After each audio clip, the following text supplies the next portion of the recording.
सुप्रभात बच्चों। आज हम कक्षा 7 के सामाजिक विषय का भाग 3 राजनीति विज्ञान का पाठ 4 लड़के और लड़कियों के रूप में बड़ा होना का आगे का प्रकरण घरेलू काम का मूल्य, इसके बारे में पढ़ेंगे।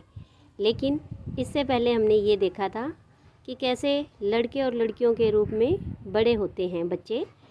फिर हमने देखा कि 1920 के दशक में जब सामूआ द्वीप में बच्चे विद्यालय नहीं जाते थे अपने बचपन में, तब वो बचपन से लेकर बड़े होने तक क्या क्या कार्य करते थे, क्या वो घर का काम करते थे या बाहर का काम सीखते थे। तब हमने देखा था कि वे छोटी सी उम्र में ही मछलियाँ पकड़ना, नारियल के पेड़ लगाना, अपने छोटे भाई बहनों को संभालना और लंबी यात्राएं करना सीख जाते थे। फिर हमने देखा कि हमारे भारत में 1960 के दशक में कि मध्य प्रदेश में पुरुष के रूप में बच्चे कैसे बड़े होते हैं, महिलाओं के रूप में लड़कियां कैसे बड़ी होती हैं, तो क्यों लड़कियां समूह बनाकर चलती हैं और लड़के और लड़कियों के विद्यालय भी अलग अलग होते थे। लड़कियों के विद्यालय में ही खेलने के लिए एक मैदान या आंगन होता था और लड़कों के विद्यालय में खुला आंगन नहीं होता था, वो उनके स्कूल के पास खुले स्थान पर ही खेलते थे। तो इन सब से हमने ये अनुभव किया कि जो समाज है वो लड़के और लड़कियों में स्पष्ट अंतर करता है और यह अंतर छोटी सी उम्र से ही शुरू हो जाता था। जैसे कि उन्हें खेलने के जो खिलौने हैं, जैसे लड़कों को कार, क्रिकेट के बैट और बॉल दी जाती थी और लड़कियों को गुड़िया, रसोई के खिलौने, इस तरह से। तो ये जो खिलौने थे ये उनको बताने का एक माध्यम था कि आप बड़े होकर जब स्त्री और पुरुष बनेंगे तो आपको क्या करना है। और लड़कियों को ये सिखाया जाता था कि धीमी आवाज़ में बोलो, कैसे कपड़े पहनने हैं, है ना, इस तरह से।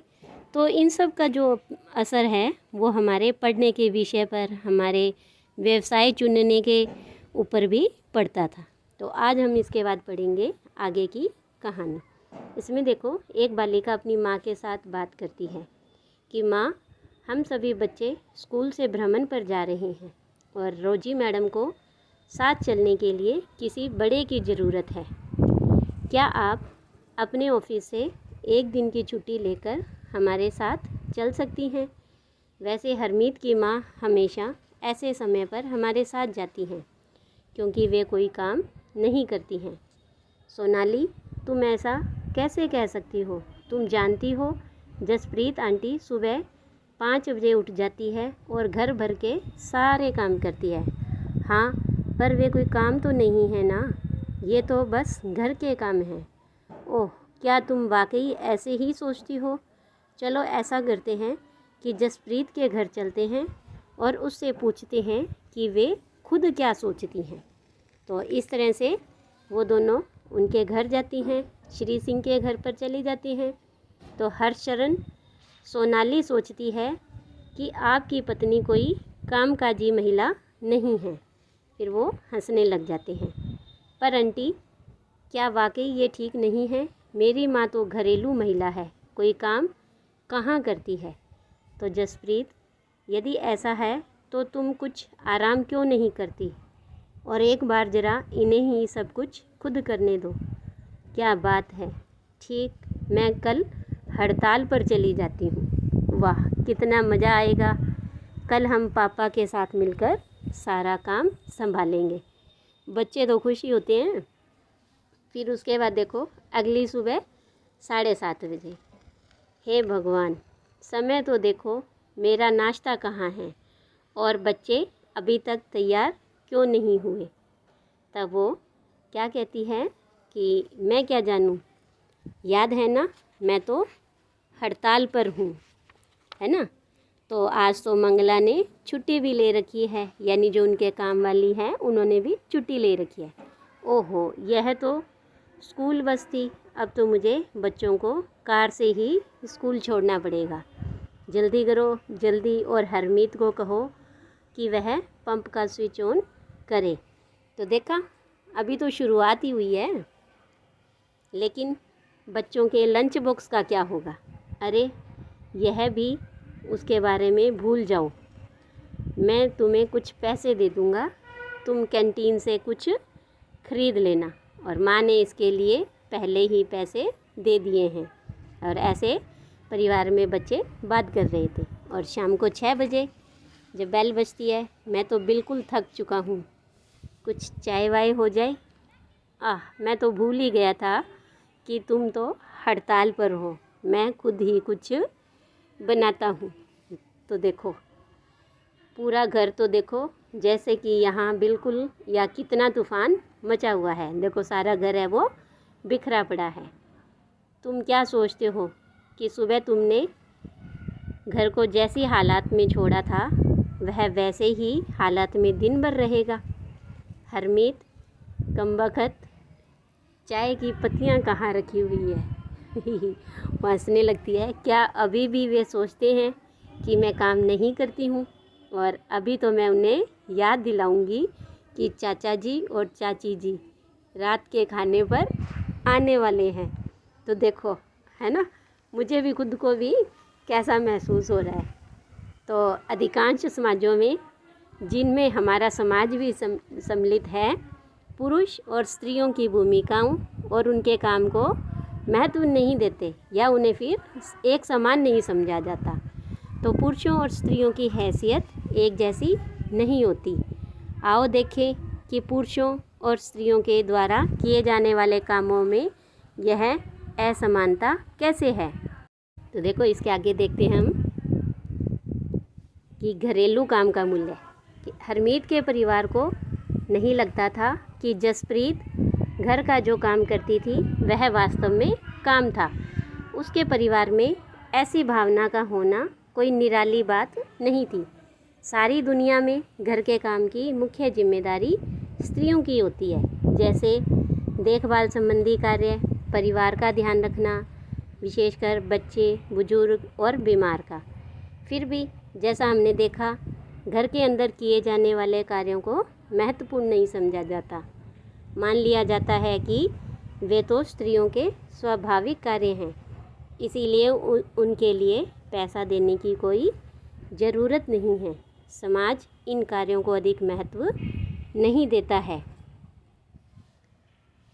तो घर पर कार्य करने वालों का जीवन, कि जो घर पर काम करते हैं उनका जीवन कैसा होता है। तो उपयुक्त कहानी में केवल हरमीत की माँ ही घर के काम नहीं करती थी, काफ़ी सारा काम मंगला करती थी, जो उनके घरेलू काम में मदद के लिए लगाई गई थी। बहुत से घरों में, विशेषकर शहरों और नगरों में, लोगों को घरेलू काम के लिए लगा दिया जाता है। वे बहुत काम करते हैं, झाड़ू लगाना, सफाई करना, कपड़े और बर्तन धोना, खाना पकाना, छोटे बच्चों और बुजुर्गों की देखभाल करना आदि। घर का काम करने वाली अधिकांशतः स्त्रियां होती हैं और कभी कभी इन कार्यों को करने के लिए छोटे लड़के या लड़कियों को काम पर रख लिया जाता है। घरेलू काम का अधिक महत्व नहीं है, इसीलिए इन्हें मजदूरी भी कम दी जाती है।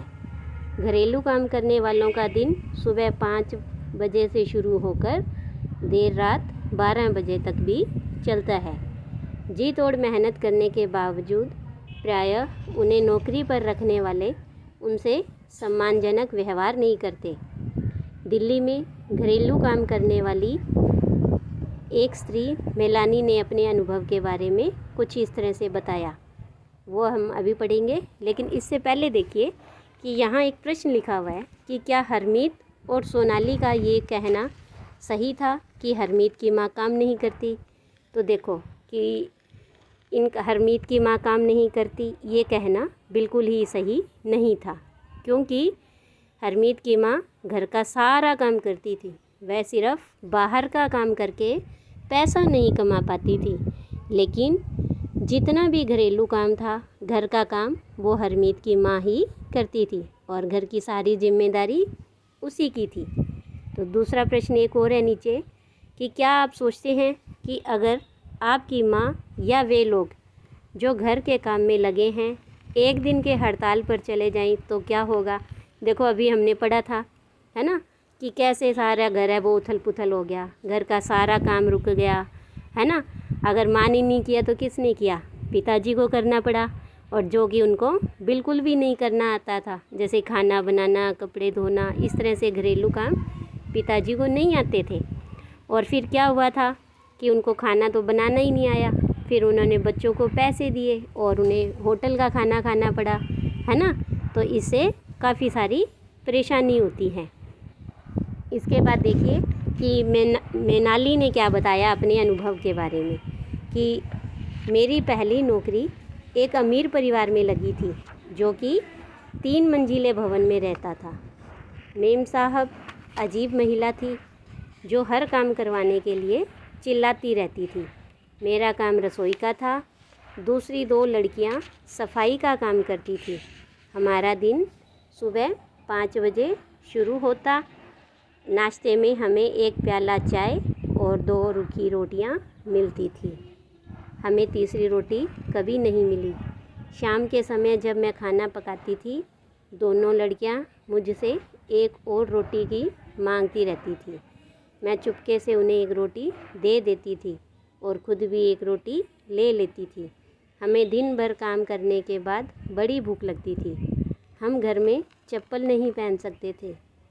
ठंड के मौसम में हमारे पैर सूज जाते थे। मैं मेम साहब से डरती थी, परंतु मुझे गुस्सा भी आता और अपमानित भी महसूस करती थी। तो देखा आपने कि किस तरह से घर में जो काम करते हैं उनके साथ किस तरह से व्यवहार होता है। तो देखिए यहाँ पर एक ऊपर प्रश्न दिया हुआ है, आप ऐसा क्यों सोचते हैं कि सामान्यतः पुरुष या लड़के घर का काम नहीं करते? आपके विचार में क्या उन्हें घर का काम करना चाहिए? तो देखो, हम इसलिए सोचते हैं क्योंकि ज़्यादातर घरों में जो घर का काम है वो महिलाएं या लड़कियां करती हैं, इसीलिए पुरुषों को नहीं करना पड़ता। तब हम यही सोचते हैं कि भी पुरुष है ये या ये लड़का है, इसे घर का काम नहीं करना है।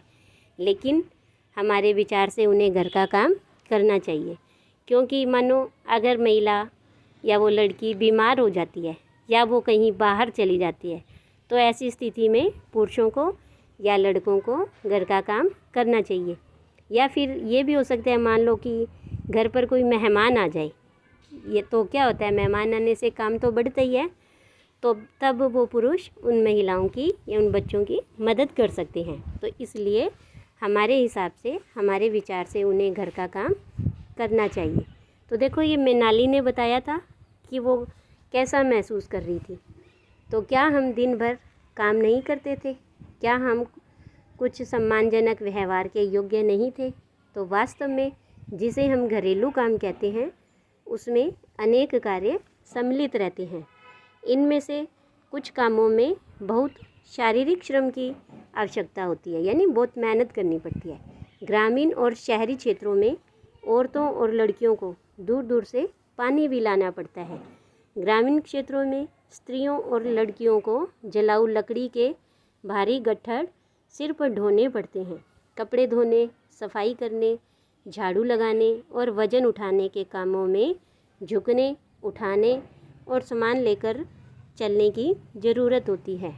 बहुत से काम जैसे खाना बनाने आदि में लंबे समय तक गर्म चूल्हे के सामने खड़ा रहना पड़ता है।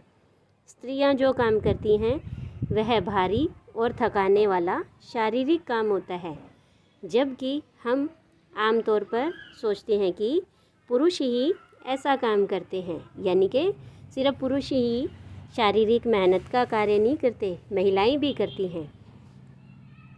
तो ये देखो आगे कि घरेलू और देखभाल के कामों का एक अन्य पहलू जिसे हम महत्व नहीं देते वह है इन कामों में लगने वाला लंबे समय, यानी इन घरेलू कामों में क्या है, बहुत लंबा समय लगता है। वास्तव में यदि हम स्त्रियों द्वारा किए जाने वाले और घर के और बाहर के कामों को दोनों को जोड़ें तो हमें पता चलेगा कि कुल मिलाकर स्त्रियां पुरुषों से अधिक काम करती है। तो देखिए, नीचे एक आपको सारणी दी गई है। इस तालिका में भारत के केंद्रीय सांख्यिकीय संगठन द्वारा कुछ अध्ययन किया गया और इस अध्ययन के कुछ आंकड़े इस प्रकार हैं। तो देखिए कैसे हैं कि यहाँ आपको 2 राज्यों के तुलनात्मक दिए गए हैं आंकड़े, कि यहाँ है हरियाणा और तमिलनाडु। कौन कौन से 2 राज्यों के बारे में है? हरियाणा और तमिलनाडु। कि स्त्रियों के वेतन सहित कार्य के घंटे, यानी उन्होंने एक सप्ताह में कितने घंटे काम किया जिनका उन्हें वेतन मिला, है ना। और यहाँ पर है स्त्रियों के अवेतनिक घरेलू काम के घंटे, यानी जिनका उन्हें वेतन नहीं मिलता, उन्होंने घर पर कितने घंटे काम किया।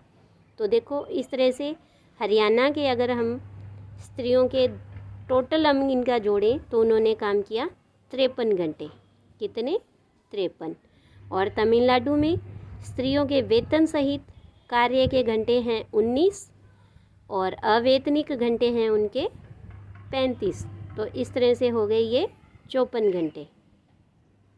अब यहाँ पुरुषों का भी बताया हुआ है कि पुरुषों के वेतन सहित घंटे हैं हरियाणा में 38 और अवेतनिक घंटे हैं 2, इसलिए उनके कुल घंटे हुए 40।